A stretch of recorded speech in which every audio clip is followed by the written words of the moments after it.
economic circumstances are changing. People are considering what to do with their future, whether jobs are stable or not. So we wanted to put together a program, and it's really the three programs we're doing are all interconnected. So the first one today will be me talking about my own experience as an entrepreneur, my own experience in self-employment, and my own experience working on a work-life balance and what I call portfolio life.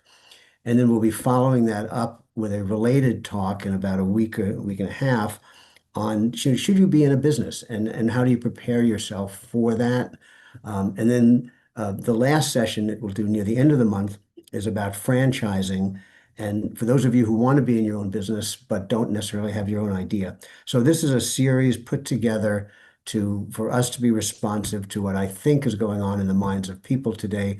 How do you structure the appropriate goals and build a good foundation for the next chapter of your life? And with that, I'll turn it over to my good colleague and friend Jay, who'll tell you about the wonderful library services, and then we'll get into my talk. Thank you, Jeff. Thank you. Hi everyone. I'm Jay Lyman. I'm a librarian with the Seattle Public Library, and I'm also a program manager. And I run programs for entrepreneurs and nonprofit, those running and starting nonprofits as well too. I'm gonna, each of these three programs, I'm gonna highlight a couple of different library tools that you can use for free. And I'll share one in each of those. Today, I'm going to talk about something called Data Axle, or not Data Axle. Data Axle is going to be one of the next ones. We're going to do something called ABI Inform, and I'll share how to get to that here in a moment. And what you can do with ABI Inform is you can get to information about a market or an industry. And so this could be useful as you're thinking about and kind of planning out, your own journey, whether that's through entrepreneurship or some other method. ABI Inform can be a good place to look to see what else is going on that sort of dovetails to what I'm exploring with my career or my entrepreneurial journey. Um, I also wanted to touch on Jeff and I were talking about AI and how it's like on everyone's minds and it's coming up in a lot of different ways these days. And so another thing I wanted to just highlight generally is that the library has a lot of people are trying to learn what AI is, where it's going, where we think it's going, all that kind of thing. And we've got quite a few programs that are take different perspectives on that. Some if you're trying to learn how to use that within your job search, or you're trying to use it, or just learn about it, those kinds of things. We've got quite a few workshops and classes coming up over the next few months and beyond too. So let me just share my screen really quick because I want to get back to Jeff and the content he has. But I'm going to share how to find those programs that I mentioned on the library's calendar. So I'm sharing my screen. You should be able to see the library's website here at spl.org. And if you go to uh, event calendar, and then you can see all of our wonderful programs that we have all in a list here. But if you type in the keyword search AI, then it starts to demystifying AI happening this afternoon, or actually right now. But then we have these AI practitioner series. I think there's a part one further down I noticed. Here's understanding AI. Here's one with AI essentials for job skills. So we've got quite a bit of content that's happening in that world there. So take a look at those. And then for the tool I mentioned, the ABI Inform, if I go to this programs and services and then business and nonprofit, then I scroll down till I get to business research tools. And then ABI Inform is right at the top. So I'm glad that I chose that one as our first one since it's at the top of the list. right there, it would ask me for my library card and PIN number if I hadn't already entered it in. So I did that a little bit earlier. So it's already authenticating, lets me into the tool. And then with this one has like a lot of other publications in here. So if I go to my advanced search, I want to search for a set of reports called First Research. And you could type anything in here. So if you're looking for the construction industry or whatever it might be, but let's put AI in there just so we can find so First Research, I want to make the name of the publication and then AI anywhere in the publication. Click search. So here's all the different 2,161 industries that have AI somewhere in the report. So it's a lot. And so if you were, exploring interior design services and trying to figure out how is AI touching that industry, well, here's a report that was updated in January, and it talks about the industry, like how big it is. If I scroll down to the middle, there's the forecast for this industry growing over 5 years. Lots and lots of data to help you kind of explore what's keeping people up at night. What are some opportunities? How can how can I take advantage of those? Make sense? All right. Yeah. And I know there was a little bit of a librarian trick there, so I'd be happy to share that at the very beginning how I constructed the search with the little first research report thing too. Hey Jay, quick question. So Yes. this is Karthik. So you mentioned that I can search for AI, but can I do like a super hyper search based on zip code in Seattle?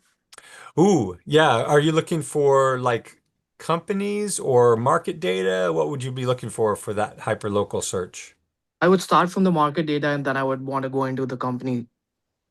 Yeah, so my next two are more hyper-local things. So Oh, Data sorry. Axle, but I'm not doing them today. I'm doing that's in the next two sessions that we're Okay. doing with Jeff. So next time we're going to cover one called Simply Analytics, which is a local market data tool, and then the one after that I'm going to cover one called Data Axle, which which is like a directory of companies, and also can be searched hyperlocal. Okay. Thank you. Yeah, thank you for that too. And if you don't want to wait for for those also, they are on the website also, and I can even share in a follow-up because I'll send a follow-up. I'll send links to a couple of videos I have on Data Axle and the ABI Inform one too. Great question, Kartik. Thank you. Okay, well, Jeff, I think I'll pass the things back over to you. Thank you. Thank you very much, Jay. Just one question for you. Is there, sometimes we do like a feedback afterwards where you send out a survey. Are you doing that with this? We could. I haven't. Let me see if I still have the survey If you active. have it, yeah, I think we always appreciate this because we want the feedback so that we make sure that we're serving you guys correctly. Definitely. And let me make sure my screen share is going to work. It always does. And just be patient 1 second. There we go. Okay, and then say okay. Good. So you guys should be seeing a picture of me and then some material everybody sees on the screen. Yep, looks good. Okay, great, great, great. Interestingly enough, that was a picture that was taken by Jay when we used to do these live at the Microsoft auditorium in the library. So we've been working together for probably over a decade at least. A little background on why this presentation was even put together, because it's a little different than the kind of business related presentations that you might hear. I do a lot of national speaking on the topic of entrepreneurship and franchising, but I've always looked at the work as something that would provide time and space for me to have a better quality of life. So a group that had heard me speak once before asked if I would put together sort of an outline as to how one might go about working on creating a good, solid work-life balance and defining it for today's people. And so we did that. And so this has evolved from that. And it's really important for me to not make this talk be just about Jeff, but I am using my personal experiences and those experiences that I think were informing to my decisions, I'm going to pose to you as some questions. So I'd encourage you to participate where you think it's appropriate, or at least have your mind think about the questions I'll ask. And I'll invite any of you to connect with me through LinkedIn. My LinkedIn is here. And if there's a question that we have not answered here, or we can help you in any other way, feel free to reach out. So you have my email as well. Okay. So in terms of an agenda, when I talk about a portfolio life, I want to talk about managing our career intentionally rather than circumstantially. And when I think of circumstance, we sometimes find ourselves doing work uh, because of things that are opportunities that came up, but they weren't necessarily strategic uh, towards what we're trying to accomplish in our lives. And we all know we only go around one time in this life. I'll talk about different stages that happen and changes that happen in our career. How do we relate to them? How do we respond to them? Um, I'm going to talk about some very personal life experiences, and many of you probably will have shared some of them yourself, and I want to know how that's affected you and your decisions. Um, and at the end of this talk, I'm hoping to empower you to have more responsibility over owning your career. And then as this presentation evolved, people had asked me to add two things to it. One is how do we purposefully network? And I'm not going to use some of the traditional things we think about, but particularly today, I think it's who knows you, that creates opportunities. And I'll also touch upon the subject of written communications and how they can be an accelerant in our lives. With that, is that agenda okay for the group that's with us today?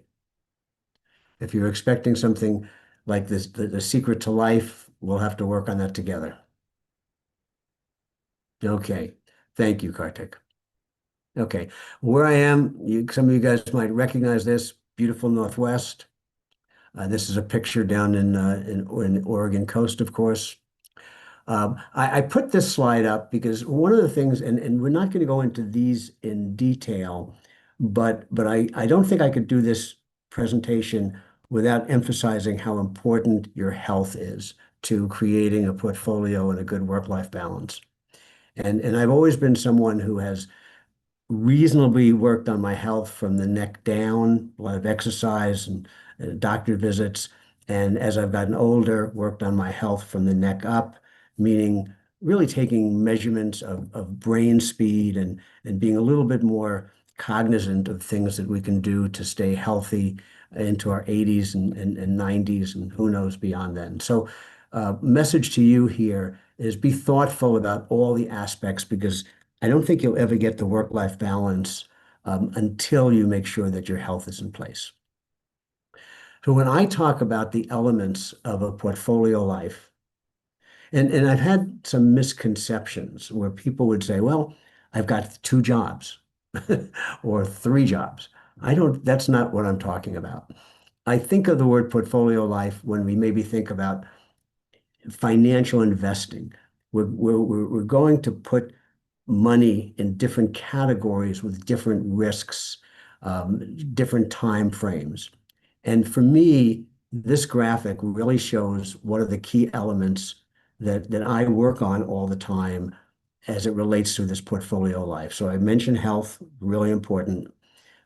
Spiritual was going to be different, mean different things to different people. But relationships with people around us, both our family and friends, is something that we invest in to have a better work-life balance. We may have personal interests. In the last year, seriously took up saxophone lessons. And when you take something up as seriously as I have, you can actually make some progress. So you might even recognize a tune if I played it. And of course, work. I think work is a key element in our portfolio life because if you think of work as something that is a gear or is a lever that if it's put in place correctly helps you achieve some of these other things that are important. Okay. And of course, a little bit of how I define myself. This is a picture actually taken in Iceland in one of the most beautiful spots there.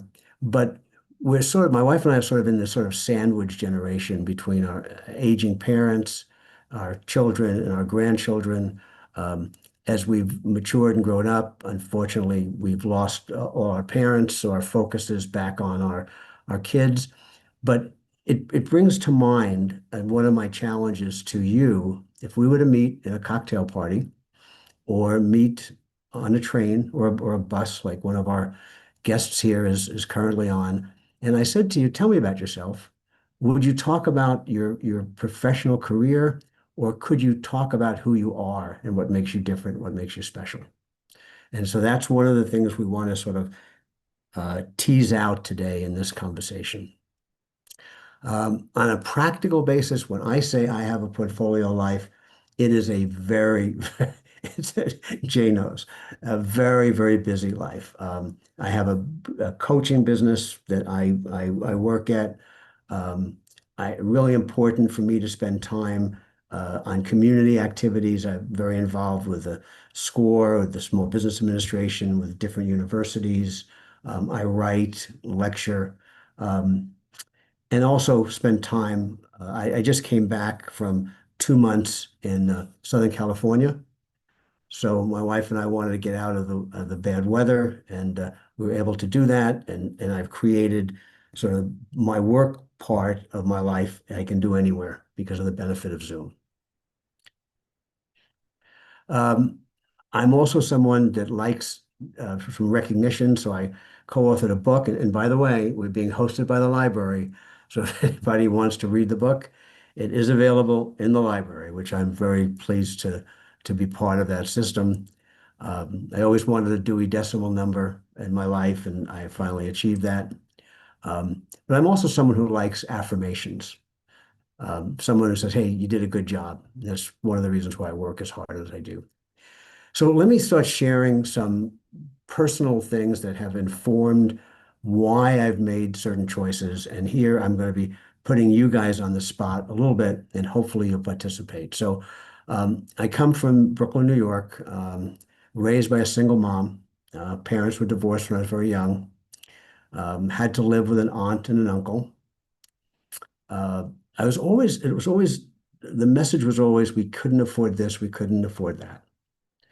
And the reason I share that is as I got older, I never wanted to be in that position with my kids. So I started finding my own motivation, maybe out of the roots of some negative things. And I ended up playing a lot of sports. It's a great way to get rid of some anger and frustration.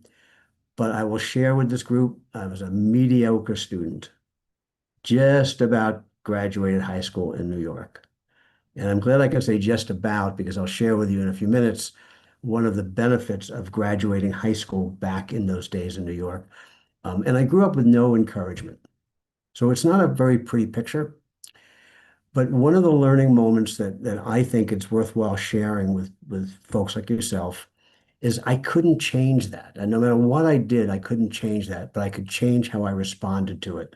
And I think that sort of itch to do something different really started out when I was younger.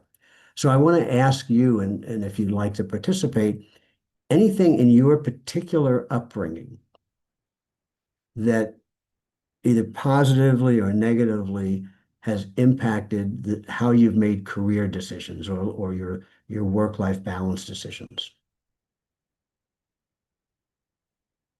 And you can feel free to put a comment in the text if you like, or we'd love to hear you.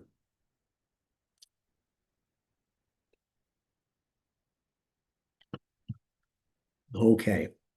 So again, when I look at myself, I mentioned I was a horrible student, and it's not that I was a dummy.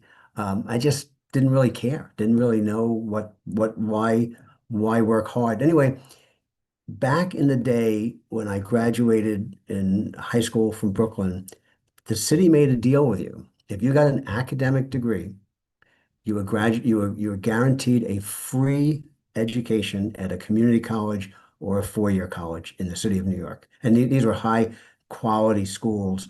So I got into a community college, and you notice my graphic is a light bulb. The light bulb went off, and I'm not sure I totally appreciated it, but I knew that this was an opportunity that I could not squander. I could not become a bad student at the community college. I had to apply myself completely. I recognized that I did have a gift, and the gift probably is not as giving as it is today as it was then, but I had an amazingly strong memory. It was almost like a rote memory, meaning I could listen to the teacher lecture, I could read the book, and pretty much just play it back. And that ended up I think I graduated first in the class of the community college. Um, and then I was lucky enough in my life at that time to have my first mentor, and I've had several mentors in my career. Um, those of you who may not have mentors, it's a wonderful topic to talk about. So it actually was my Spanish teacher, and Lindsey, when you talked about learning that language, it just reminded me a little bit about who he was. He talked to me about going to a college called Fordham University. And I'm a Jewish kid from Brooklyn, and going to a Jesuit college was like so far out of my thinking. But what he talked to me about was values and giving back and getting a high quality education at the same time. So I applied to and got into Fordham. And so my learning moment here, again, I try to encourage people to have these antennae. Don't go through life so focused on the present that you don't see the benefit of opportunities that may be presented to yourself. So when I got accepted to Fordham and the community college, I really saw these opportunities for change. And I was going to commit myself as a really serious student to take advantage of what those changes might mean. And so today, as you go through life, I want you to just be sensitive to what's really going on there. And sometimes getting from A to Z requires you to go to B to C to D to E to F. You have to go through the different stages, keeping your mind on what the long-term goal is. So this is I think there's a couple of takeaways here that I hopefully feel will be helpful to you. So I began my career running from things, and it may be that at least the two people that participated can relate to that. There were some things that came out of your background that you did not want to experience in your life, so you put energy into moving forward. What I found, though, is if I spent my life running from things, I could be amazingly productive, but I also can get tired pretty quickly. And so there was a point, and I was probably in my mid 50s, and hopefully most of you guys are younger than that, and you'll recognize some of the benefits. Instead of running from things, I started running towards things, meaning I started to become serious about taking responsibility for setting goals, setting expectations, setting a vision for things that I wanted to accomplish. And we often are afraid of setting goals because if we don't meet them, then we're a failure. But if it's a good goal, if it's reasonable, if you're putting in place the things you need, and to me, that this big goal today is this work-life balance. It's always a work in progress. You're always working towards the things that are important to you. So maybe keep in mind that if you're not setting goals today, if you're not putting a short and long-term plan together for things you want to do, you may become frustrated and you may run out of energy because running towards something is more powerful than running from something. I'm going to take a quick drink. Does anybody have any comments on that? those sort of words of my best wisdom.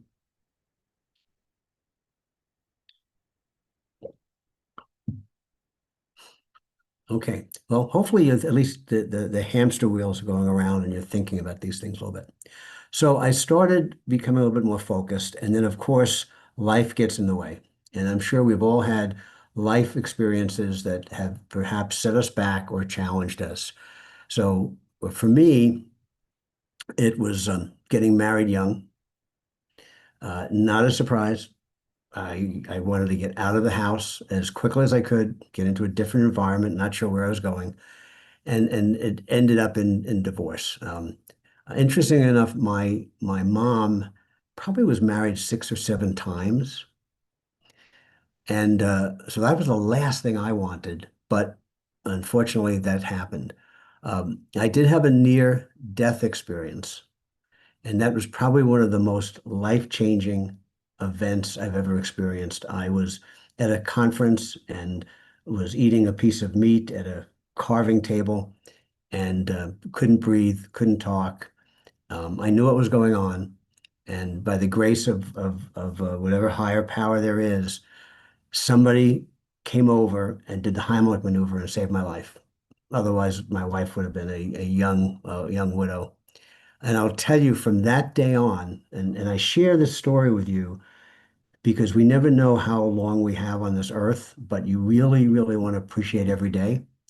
So I started reevaluating my time, deciding what I wanted, what are things were time wasters, what were things that moved me closer to my goal from that experience. And then by the time I was 53, if any of you check on my LinkedIn, I had a pretty good career going as an entrepreneur. And one day had an ethical disagreement with my partners and was forced to leave the company at 53. So as I look at these examples, I say, what did I learn from them?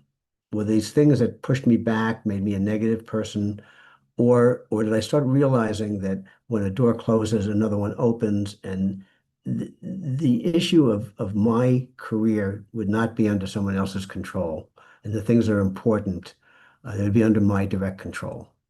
So, a question for you, if you feel like sharing, were there any significant life-changing events that you can now reflect on and say, did they impact the decisions I've made? I hope to, I'll try to address your question, and if I haven't after I've made these comments, then I would appreciate if you'd maybe ask me more specifically. So at 53, I had this great position. I was a partner in a manufacturing company, and one day I realized that I just could not go to work anymore. I could not go to work anymore. Simple as that. And had conversations with my family.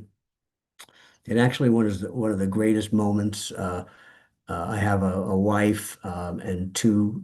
At that point, they were teenagers, and and the family all agreed that if I was that unhappy, that we will figure out a way of moving forward with our lives and doing something else. My wife was actually getting her doctorate at that time, so a full-time student with a 4-year commitment.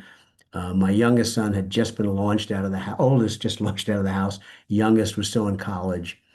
And so, Kartik, to your question, my wife said to me, look, because we will work this out, what I would like you to do is sit down with a journal and don't spend time on the elements relating to your professional career. You know you can get another job. You know what your background is and what your market worth is.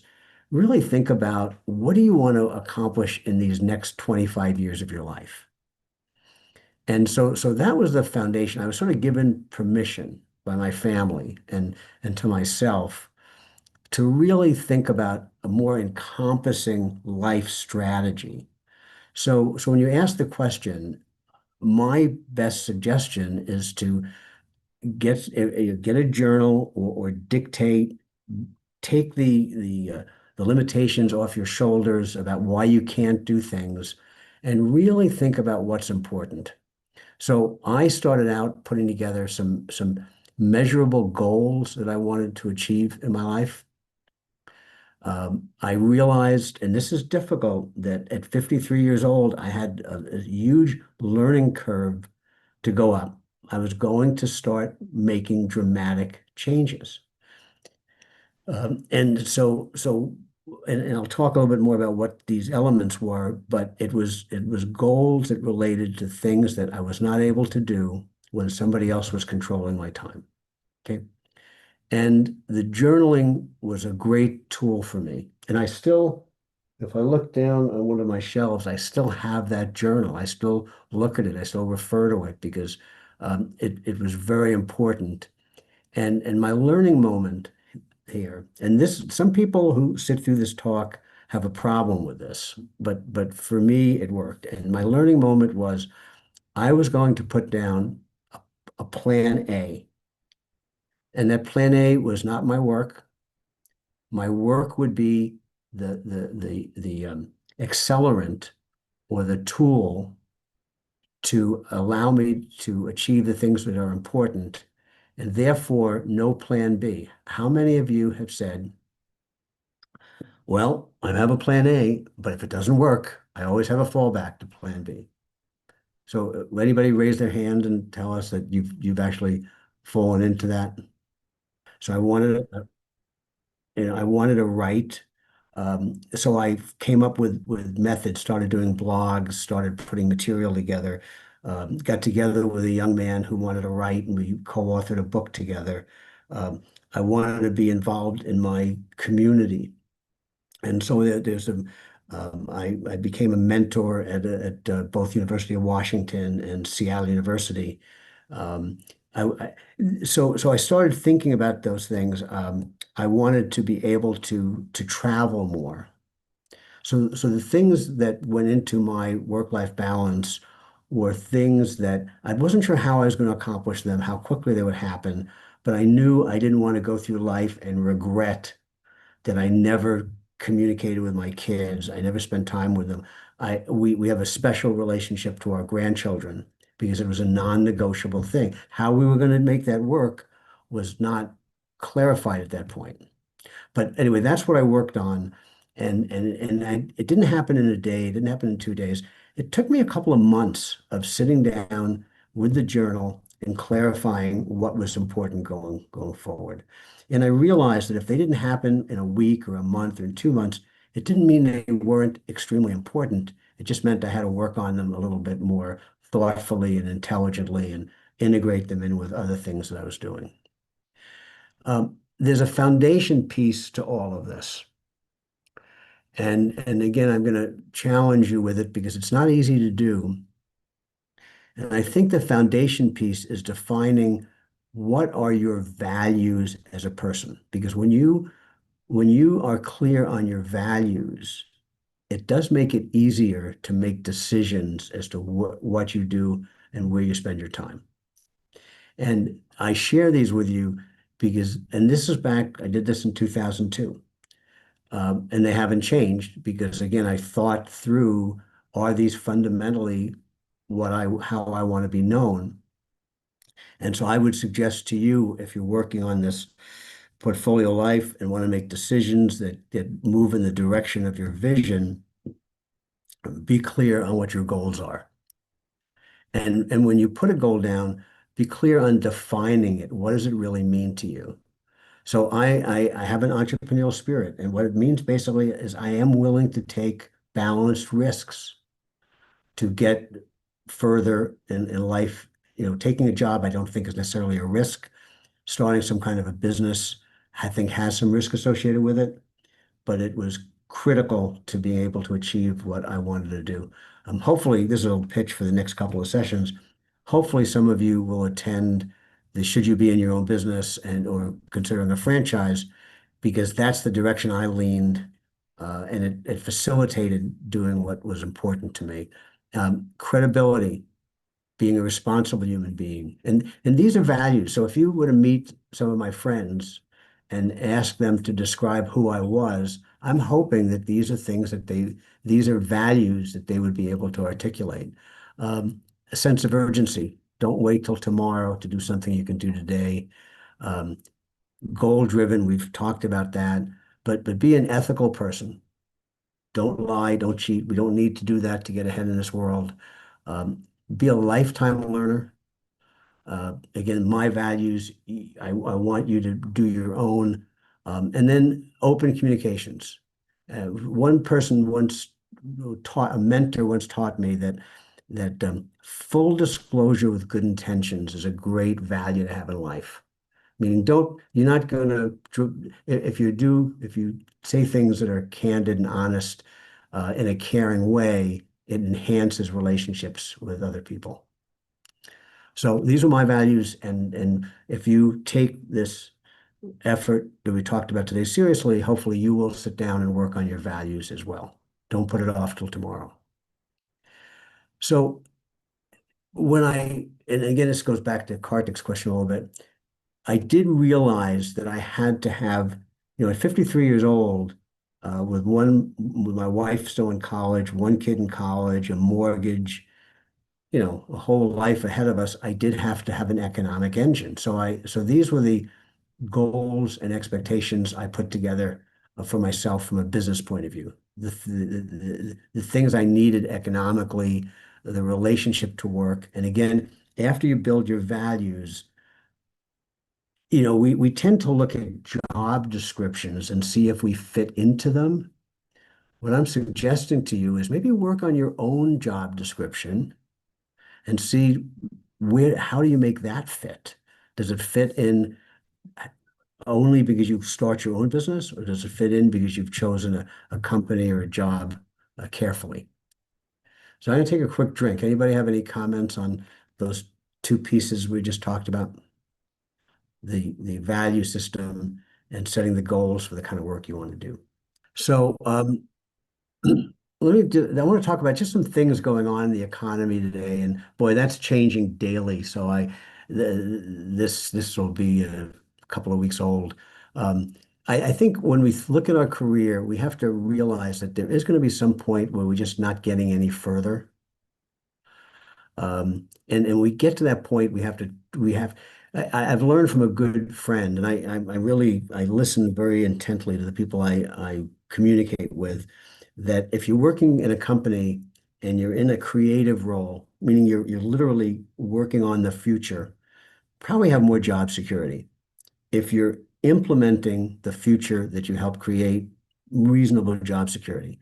If you're just maintaining things, it's likely that companies are going to look to lay you off because you're just not in that productive of a mode. So realize, just be in touch with what's going on if you are working for somebody else. And again, as a reminder, understand that life is finite. I learned that lesson through that experience I had before. And there isn't a day that goes by that I don't really appreciate how important life is. Are any of you in a career transition today where you might have lost a job or in process of trying to find the next step, next professional step? Got a thumbs up I got a there. thumbs up. Unfortunately, yes, also in the chat. Okay, good. So I probably will ask you guys again if you if you feel like participating.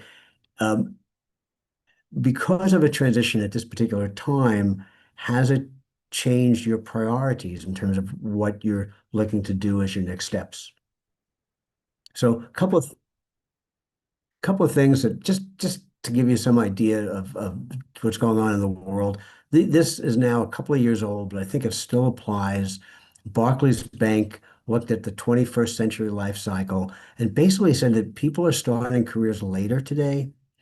They tend to be siloed in one career. It might be marketing or human resources or IT or programming, and they're in that career most of their life. It's not portfolio, it's very focused. And then a career break is very common when we get to our 50s. And unfortunately, it does come out of age discrimination sometimes, or right now companies are looking to reduce headcount by using artificial intelligence. So this number, this career break probably is going to become a little bit more intense. And so many people start second careers in their mid 50s. So again, part of why, Jay and I have agreed to do these next two sessions is that oftentimes people are not prepared for doing something where they are, this is a horrible analogy, but signing the front of the check versus the back of the check. No, nobody uses checks anymore, but you know what I'm talking about. It's being the responsible person. And we start career, and the idea of retirement just gets pushed back. I see a smiley face. Thank you, Kartik. Um, I turned 77 last month, and as long as I think I'm reasonably coherent, I don't know if I'll ever retire because the work I do is something that I enjoy. And I wish that for all of you guys. If you go through this thought process, perhaps you can achieve that as well. And today, the statistics are that more and more people are finding that employment or that satisfaction in life by doing something on their own rather than working for somebody else. You can look at these statistics, on your own. But we do know that the dream of sort of like a middle management and a title today is an area where companies are cutting back significantly. So my best advice is be prepared. Don't wait till you lose a job to start working on these work-life balance things, working on your goals, working on your journals, working on your values. So what are the things that I would say to anyone on this call, just to encourage you to follow some of the things I've learned? Realize that today, if you work for somebody else, there really are fewer opportunities for investment. Span of control across management today is very, very broad. When I started my career, you had 6 to 8 people working for one manager. They were responsible for your career development. Today, because of technology, you might have one manager working with 50 people. You don't have that ability to grow in your career. A lot of politics, too much in the world, too much in the work environment as well. We all realize that this pace of change has really accelerated. And people who are wondering about what to do next in their career, who aren't prepared with their vision, I think are going to struggle a little bit. Um, and to my comment with Lindsey before, sometimes, work is great, but if you are clear on the things that are important to you, look for support and growth outside of work. It can be extremely rewarding.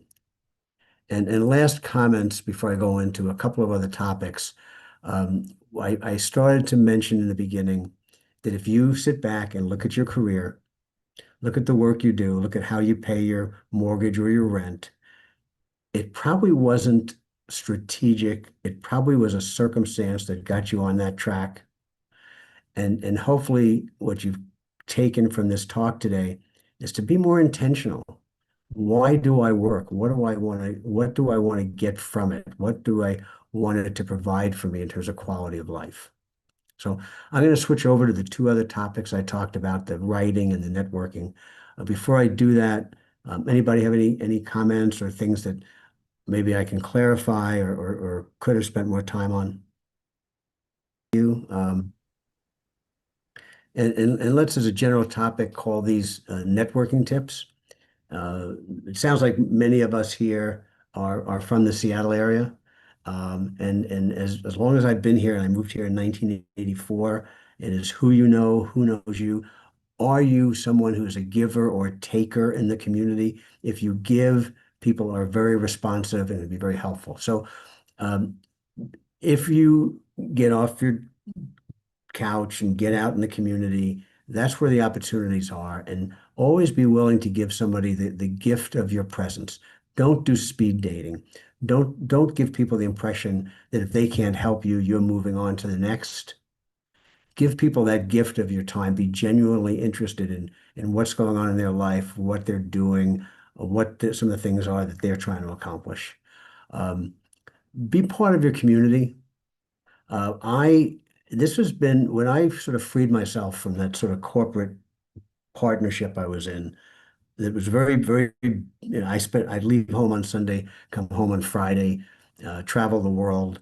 I decided to become a mentor at Seattle University. Um, when the Black Lives Matter pro issues were going on, I aligned myself with some community groups that I felt shared values, and I used some of the skills I had to try to help the organization. Extremely rewarding, and became part of my life goals to serve. Um, don't hesitate to do simple acts of kindness. It doesn't have to be what's in it for you. There's a famous author named Dale Carnegie who said you can get anything you want in life if you help other people get what they want. If you think about that for a moment, that's profound. I haven't said anything as profound as that guy. But if you help others, it really does come back to you. Um, Also, think about always modeling the behavior that you want in this world.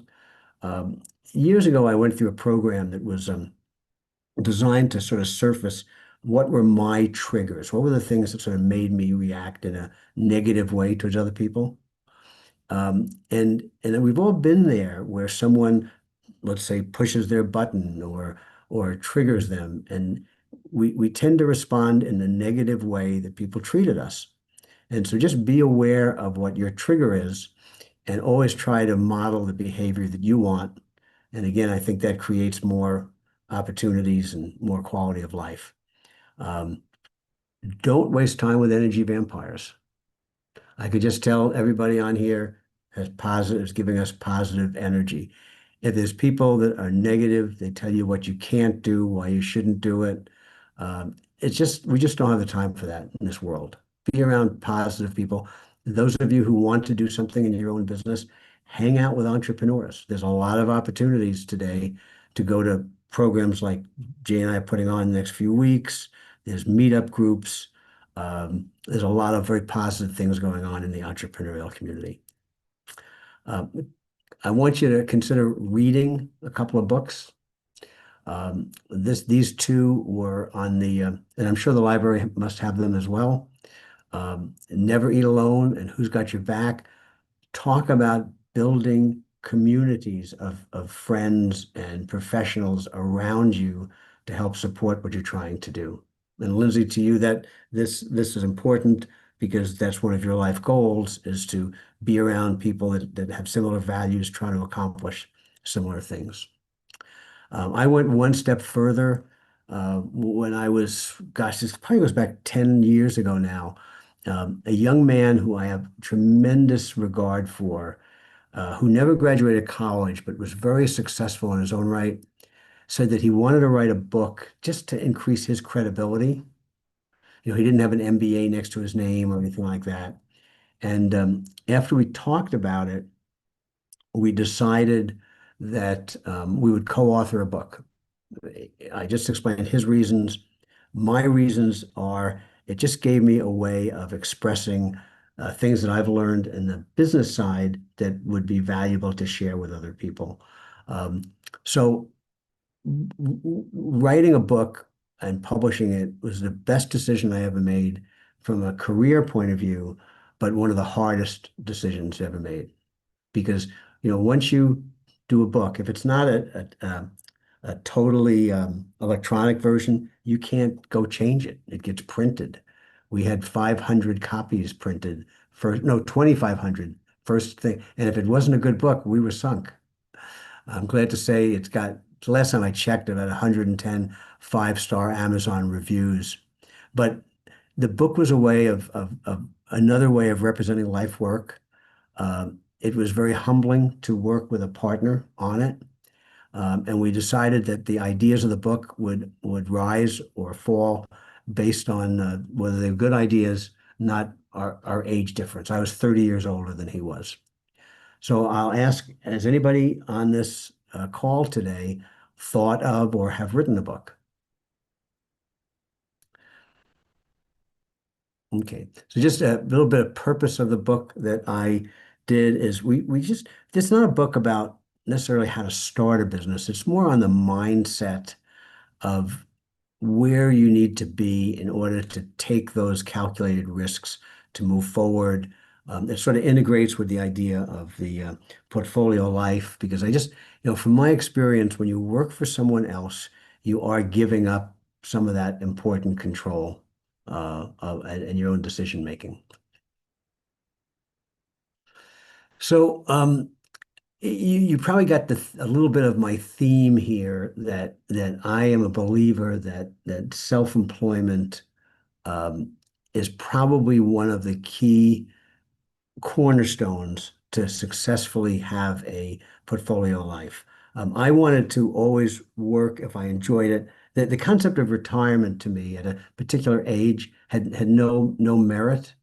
It didn't make sense to me that there was an age at which I stopped working and started living. What made sense to me is could I create a life that was enjoyable and was good for me and my family and the community, and still make a living. So the things I want to share with you guys is that today, even if you work for someone else, you're self-employed. Companies with a 60-day notice can say, we love you, but we'll miss you, and they can have you go. A lot of opportunities today, only limited by your own creativity or maybe even your willingness to explore franchising, which are more predictable models that allow you to implement a business that has a proven history behind it.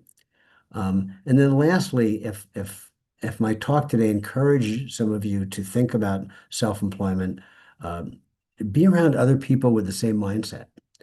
If you hang around people that say, "Oh, nope, you don't want to work 24 hours a day, you don't want to be married to the business, you want to close off the lights and leave at 5 o'clock," those are people that tend to rain on the parade because of their own fears, and they're not willing to make the kind of changes that we're talking about today. So I want to end up with maybe recapping some closing insights, recommend some readings to you guys. And as we always promise, is to leave some time for any open questions that you might have. And again, as Jay knows, I'm a big boy. If someone disagrees, my feelings aren't hurt. It'll just be a learning moment. So we really want to hear your feedback. So to recap, realize that no matter how smart you are, we all have blind spots. I love the saying that if you're the smartest person in the room, you're in the wrong room. You're not going to grow if you're the smartest person in the room. Find out who your true friends and mentors are and trust them to give you constructive, positive feedback. I can talk for quite a while on stories where I have been a mentor of others and people have mentored me, and they've been life-changing. Work on who you are, maybe not versus what you do, but in addition to what you do. I mean, obviously, your work represents certain life skills that you've developed, some professional skills. But unless you can explain to somebody what your values are, how you want to be known, what's your, let's use the word epitaph or legacy, what that really is, you really, I think, are missing a key part in life. And realize that the risk and reward are created with an attraction to each other. And don't leave Earth regretting things that you didn't do because you were afraid to do them, or you were, or being afraid manifested itself by saying, "Oh, I'll do it tomorrow," or "I'll do it when I'm retired." Those are indications of being afraid. So a couple of books. And I got to check if this link still works. I think it does. New York Times has changed their policies a little bit, but the link is basically a thumbnail of this book. And the book talks about not your resume, but it talks about how you would like to be known for the good stuff you do on this earth. A very productive book, very much enjoyable. And David Brooks is a brilliant, insightful writer. My wife gave me this book. which I thought was interesting. You've been kind enough today to listen to my story. This is a book of probably, I don't know, 10, 15, maybe 20 vignettes of people that have made significant changes in life as they got a little older. And again, sometimes we don't have to, we can learn from other people before we make significant changes. I keep looking to my right because actually I was in a book called Life Changes After 40, which someone identified significant changes that I did. And it's sort of fun if you actually get in a book. Um, so what are our next steps? If we could just winnow down our talk today, what are you guys going to do that might make a difference in your life? So I do think you need a practical assessment of where you are today in terms of your skills, in terms of your economic position. Um, if you don't have a financial planner or access to one, that's been a very helpful, even when we had nothing in our early 30s, we were just starting out, we did have access to someone who would put a roadmap together to get us to the point of when we could choose to retire, not when we would retire, but when we could choose to retire and worked on that. So practical, objective assessment using some outside sources, really important. Don't live a life that is only within boundaries of safety, because within the boundaries of safety, you don't you reduce the chances significantly of reaching bigger things. Be a lifetime learner. I deeply appreciate people who come to these sessions that follow the library. Um, Being a lifetime learner is absolutely critical. These are just some of the reasons why people make changes, not overly important. But a profound statement by someone other than myself is that, if you only limit the things in your life to what you're comfortable with, I guarantee you'll deny yourself things that are possible that might be more important. So with that, we've got this slide. This is a pre-pandemic beard that you guys, or without the beard pre-pandemic. You've got my contact information if you have questions. There's an actual interview that I did. Someone interviewed me. It was a gentleman who was an MBA student that I mentored about 20 years ago. And through different circumstances, he became a financial advisor to me as he got into his profession. And he also, as his hobby, he is a world-class mixed martial arts trainer. And one of the reasons I mention it is I asked him, why did you get into that sport? And he goes, it's the only sport you can get into where if you make a mistake, you get immediate feedback. And I thought that was a pretty insightful comment. So he's following his goals.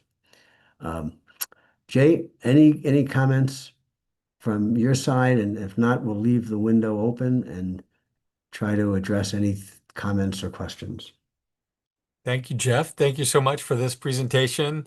Just a reminder, this is part one of three. You don't have to do all of them, but you can do as many as make sense for you. And I put the links to register for each of those other two in the chat there. And I think I'll turn off the recording and so I'll thank you here and I'll thank you again afterwards.